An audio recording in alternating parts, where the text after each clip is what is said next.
കർത്താവിൻ്റെ അതിപരിശുദ്ധമായ നാമം വാഴ്ത്തപ്പെടട്ടെ. പ്രിയമുള്ളവരെ, ഇന്ന് രാവിലെ നമുക്കൊരു വേദഭാഗം നമുക്ക് ധ്യാനിക്കാം. എബ്രായ ലേഖനം 11-ാം അധ്യായം അതിൻ്റെ 40-ാമത്തെ തിരുവചനം. അവിടെ നമ്മൾ ഇങ്ങനെയാണ് വായിക്കുന്നത്: അവർ നമ്മെ കൂടാതെ രക്ഷാപൂർത്തി പ്രാപിക്കാതിരിക്കേണ്ടതിന് ദൈവം നമുക്ക് വേണ്ടി ഏറ്റവും നല്ലതൊന്ന് മുൻകരുതിയിരിക്കുന്നു. പ്രിയമുള്ളവരെ, കർത്താവിന് നമ്മളോടുള്ള സ്നേഹം മറ്റെല്ലാത്തിനേക്കാളും വലുതാണ്.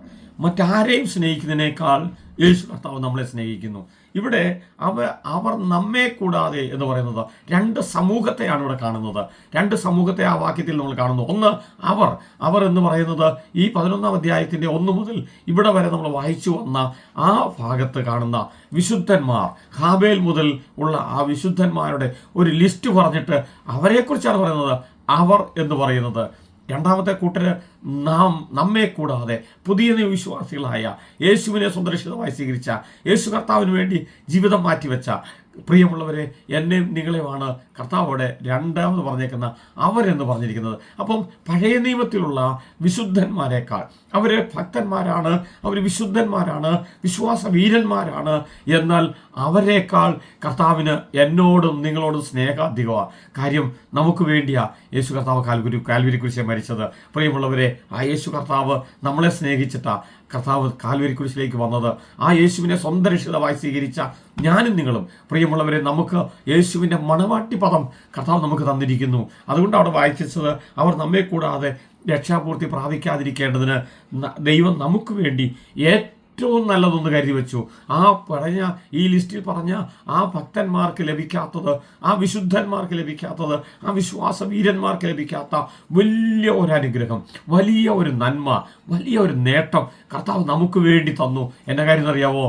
കർത്താവ് നമ്മളെ അത്രമാത്രം സ്നേഹിക്കുന്നു. പ്രിയമുള്ളവരെ, എൻ്റെ ശബ്ദം കേൾക്കുന്ന പ്രിയമുള്ളവരെ, നിങ്ങൾ ആരാണെങ്കിലും, നിങ്ങൾ ഏത് മതത്തിൽ വിശ്വസിക്കുന്ന ആളാണെങ്കിലും, നിങ്ങൾ ഏത് ആ വ്യക്തിയാണെങ്കിലും, യേശുവിനെ നിങ്ങൾ ഹൃദയം കൊണ്ട് സ്വീകരിച്ചാൽ, യേശുവിനെ നിങ്ങളുടെ ഹൃദയത്തിലേക്കൊന്ന് വിളിച്ചാൽ, നിങ്ങളെ കർത്താവ് മറ്റെല്ലാവരെക്കാളും അധികം സ്നേഹിക്കുന്നു.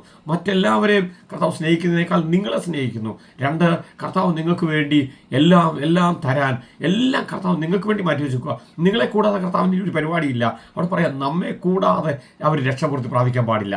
നമ്മളാണ് വിശുദ്ധന്മാർ, നമ്മളാണ് ദൈവമക്കൾ, നമ്മളാണ് കർത്താവിൻ്റെ ഏറ്റവും പ്രിയർ, നമ്മളാണ് കർത്താവിൻ്റെ മണവാട്ടി, നമ്മളെയാണ് കർത്താവ് അത്രമാത്രം സ്നേഹിക്കുന്നത്. അതുകൊണ്ട് പറയാം, നമ്മെ കൂടാതെ അവർ രക്ഷാപൂർത്തി പ്രാപിക്കാൻ ഒക്കെയല്ല. നമുക്ക് വേണ്ടി കർത്താവ് ഏറ്റവും നല്ലത് കരുതി വെച്ചിരിക്കുന്നു. അബ്രഹാമിന് വേണ്ടി കരുതാത്തത്, ദാവീദിന് വേണ്ടി കരുതാത്തത്, മോശയ്ക്ക് വേണ്ടി കരുതാത്തത്, ഹാനോക്കിന് വേണ്ടി കരുതാത്തത്, പ്രിയമുള്ളവരെ, നമുക്ക് വേണ്ടി കർത്താവ് കരുതിയിരിക്കുന്നു. ഏറ്റവും നല്ലൊരു രക്ഷ കർത്താവ്. അവരെല്ലാവരും ഒത്തിരി ത്യാഗം ചെയ്തും ന്യായപ്രമാണം അനുസരിച്ചൊക്കെയാണ് ജീവിച്ചത്. പക്ഷെ നമ്മൾ അങ്ങനെയല്ല. പകരം നമ്മൾ യേശുവേ അങ്ങൻ്റെ കർത്താവാണെന്ന് പറഞ്ഞപ്പോൾ നമ്മളെ കർത്താവിൻ്റെ മക്കളാക്കി മാറ്റി. കർത്താവിൻ്റെ രക്തം കണ്ട് നമ്മളെ കഴുകി നമ്മളെ വിശുദ്ധരാക്കി മാറ്റി. അങ്ങനെയാണെങ്കിൽ പ്രിയമുള്ളവരെ, നമുക്ക് വേണ്ടിയാണ് കർത്താവ് ഏറ്റവും നല്ലത് കരുതിയിരിക്കുന്നത്. ആ കർത്താവ് നമ്മളെ അത്രയും നന്നായി സ്നേഹിക്കുന്ന ആ കർത്താവിനെ നമുക്ക് സ്നേഹിക്കാം. ഈ പകലും നമ്മുടെ ജീവിതത്തിൽ ആ കർത്താവിനെ സ്നേഹിച്ച് ഏറ്റവും നല്ലത് അനുഭവിക്കുന്ന, ഇന്ന് നിങ്ങൾ അനുഭവിക്കാൻ പോകുന്നത്, നിങ്ങളുടെ ജീവിതത്തിൽ ഇതുവരെ അനുഭവിച്ചിട്ടില്ലാത്ത ഏറ്റവും നല്ലത്, ഏറ്റവും നന്മയായത് അനുഭവിക്കുന്ന ദിവസമാണ്. നമ്മുടെ കണ്ണുകൾ അടയ്ക്കാം, നമുക്ക് ആ കർത്താവിനോട് പ്രാർത്ഥിക്കാം. ഞങ്ങളുടെ പ്രിയ കർത്താവെ, ഞങ്ങൾ അങ്ങേ സ്നേഹിക്കുന്നു. കർത്താവെ, അങ്ങ് മറ്റെല്ലാവരെക്കാളും അങ്ങ് ഞങ്ങളെ സ്നേഹിച്ചതുകൊണ്ട് ഞങ്ങൾ കർത്താവെ അങ്ങേ സ്നേഹിക്കുന്നു. ഞങ്ങളുടെ ഹൃദയം കൊണ്ട് കർത്താവ് ഞങ്ങൾ അങ്ങേ വിശ്വസിക്കുകയും സ്നേഹിക്കുകയും ചെയ്തു. കർത്താവെ, ഈ പകലും കർത്താവ് ഞങ്ങൾക്ക് വേണ്ടി ഒരുക്കിയിരിക്കുന്ന ഏറ്റവും നല്ലത് ഒരുക്കിയിരിക്കുന്നത് ഞങ്ങൾ കണ്ടെത്താൻ, ഞങ്ങൾക്ക് അനുഭവിക്കാൻ കർത്താവ് സഹായിക്കുന്നതുകൊണ്ട് ഞങ്ങൾ നന്ദി പറയുന്നു. പ്രാർത്ഥന കേൾക്കുന്നുണ്ട് ഞങ്ങൾ നന്ദി പറയുന്നു. യേശുവിൻ്റെ നാമത്തിൽ തന്നെ, ആമേൻ. പ്രിയമുള്ളവരെ, നമുക്ക് ആ യേശു കർത്താവിൽ വിശ്വസിക്കാം. കർത്താവ് നമുക്ക് വേണ്ടി ഒരുക്കിയിരിക്കുന്ന ആ ഏറ്റവും നല്ലത് അനുഭവിക്കാൻ ഇന്ന് പകലും കർത്താവ് നമ്മളെ സഹായിക്കട്ടെ.